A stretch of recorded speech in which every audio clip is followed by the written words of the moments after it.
Gregory King continues the story from the penthouse of Cunningham Towers.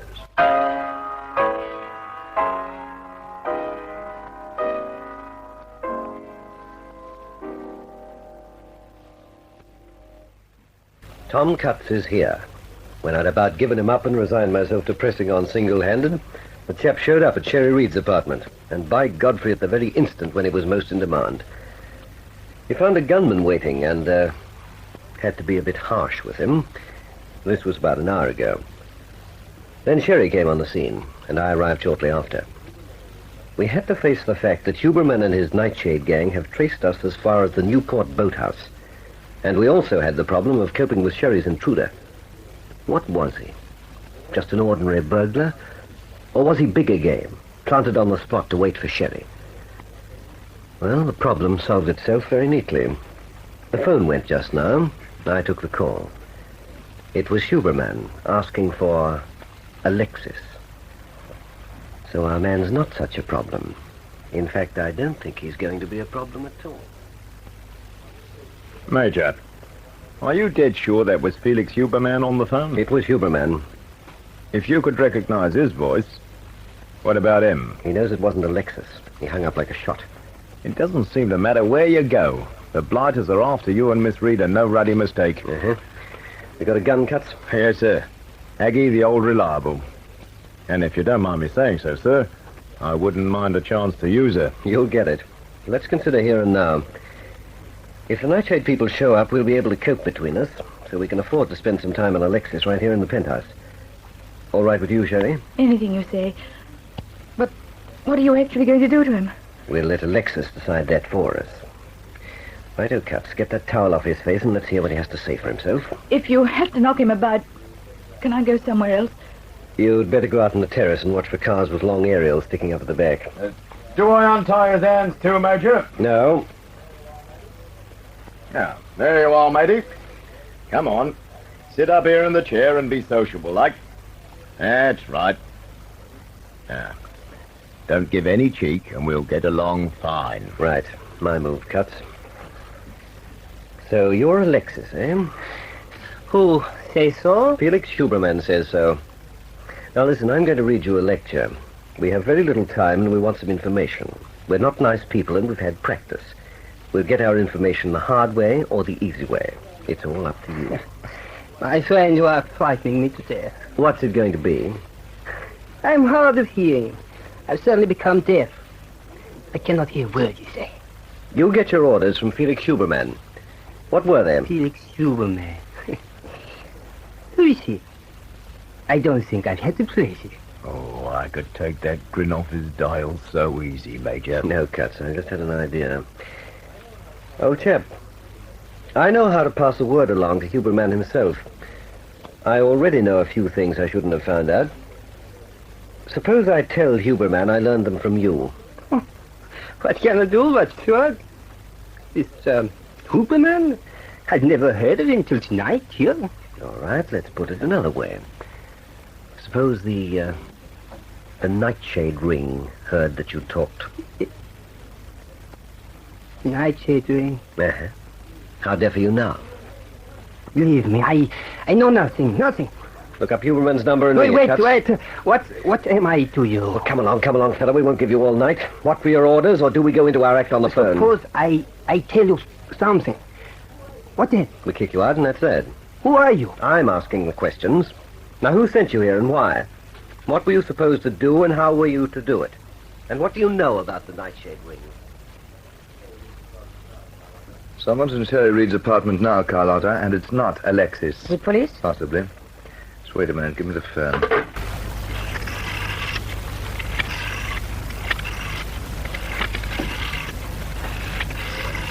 Don't like this waiting. Hello? Hello, Murray.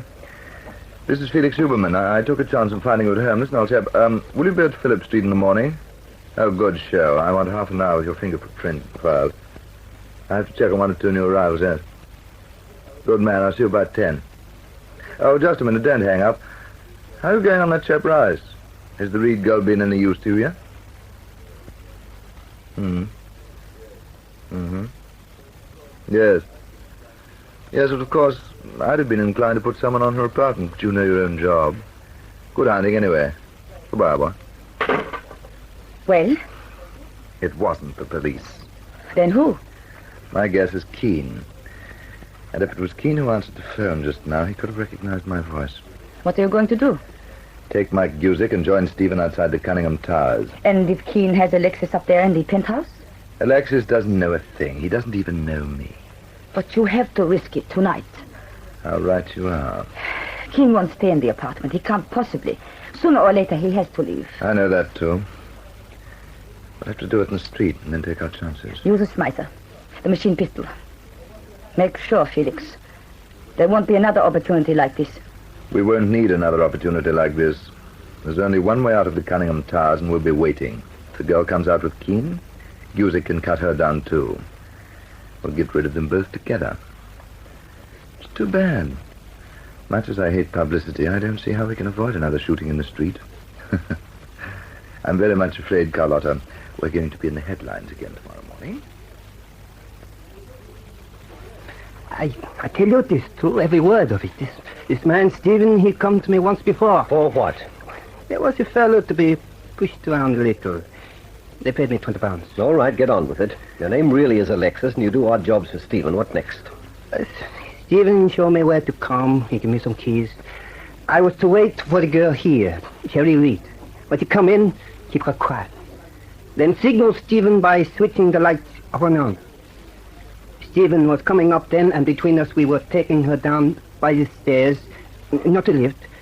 And when she was in his car, that was all. Who is Stephen? Stephen Meyer. That is all I know about him. And who tells him what to do? I do not know. Look, you were prepared to be knocked about. You were prepared to let me tell Felix Huberman you talked. But when I mentioned the NightShade ring, Alexis, well, where do Stephen's orders come from? I think the NightShade ring itself. He is a driver and gunman. Yeah, now we're getting somewhere. What do you know about it? What is this ring? What motivates it, and what does it do? If you kill me here now, I cannot tell you. Then why are you afraid of it? Others have been killed Why? for saying too much. Oh, we can get rid of you pretty easily then, can't we? But we made a bargain. Have you kept your part of it yet? This fellow Stephen, is he an Australian? He comes from Gothenburg. Yeah, that cuts. That's three of them. The man called Mike, Stephen, and this chap, all new arrivals, all from the DP camps in Europe. One more thing. Where is Stephen now? Down in the street. Come over here to the window. Point his car out to me. It is a black sedan. There. On the other side. 1, 2, 3 cars forward from the lamppost. Mm-hmm. Thanks, old chap. Well, that just about concludes your usefulness. What are you doing now? Above me. Well, you can get back there in the other room and shut up. Actually, you're on your own. I can go? Not yet. After tonight, I think you'll be required to give an account of yourselves to the NightShade people. But, of course, that's your problem, isn't it? Shut the door on him, Cuts. Now, listen. We three are still on thin ice. Cuts, take the window. Watch for another car or anyone joining Stephen down in the street. All clear at the moment, Major. Right. Now then, Huberman knows that Alexis slipped. He knows that Sherry is up here with someone else, and 50 to 1 it's me. So I don't think we can risk leaving this building and walking openly down the street to Sherry's car. Where is it, Keene? 50 yards down to our right and round the corner. Well, why can't we bolt out and go for our lives? Because we don't know if Huberman has got a signal to Stephen down in the street. If he has, of course, we'd be sitting shots. So we're trapped here. We have been ever since I picked up that phone. Well, the police. Sherry, I'm Sammy Rice, remember? What can we do, then? The main entrance and the garage ramp both face the street, and there's no other way out. Major, there's a car pulling up with a bloke getting out. He's going over to Stephen. Now the car's backing into park, Where exactly? covering the foyer and the garage ramp. You have to turn up. I didn't expect Huberman to take so long. Keene, what are we going to do? If they're really here to shoot you as we go out into the street... It's all right, Sherry. Don't get scared. Come with me over to the window. Well, what do you think, Cuts? Huberman has his 2 cars directly across the street. I'm having a shufty at the angles, Major. Do you think it could be done? Just. Without giving yourself away? Oh, I think so. Oh, you two, will you stop talking in riddles? And how are we going to get out of here alive? Well, you better get going, Katz. We'll give you 10 minutes. And watch yourself. Well, if the worst comes to the worst, Major, and I have to let fly, who do I go for? Huberman. He, resembles Demetrius. You'll know him. I'll know him. 10 minutes, Major. Leave it to me. Keen, please. What are you up to? If I could, Sherry, I'd leave you here, but we both know that's impossible. So in a few minutes' time, I'm taking you down in the lift. We'll attend to Alexis as we go. Yes, but down in the street... We're going to run the gauntlet, Sherry. Cutts is going to get a cab. He'll tell the driver to pull up exactly level with Huberman's car to cover us as we run. If the thing comes unstuck and I tell you to go flat on the ground, you go flat. What will you do? What can I do? But shoot it out with them. We've 8 minutes to go.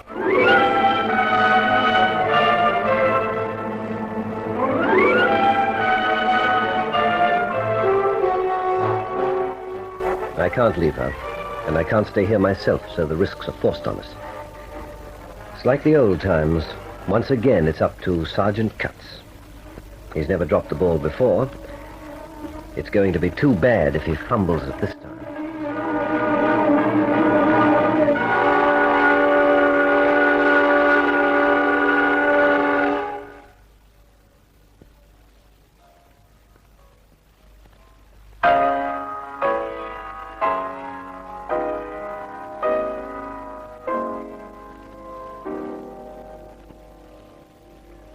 Do Keene and Sherry escape from Cunningham Towers? Listen for the next chapter in this story of intrigue, Deadly Nightshade.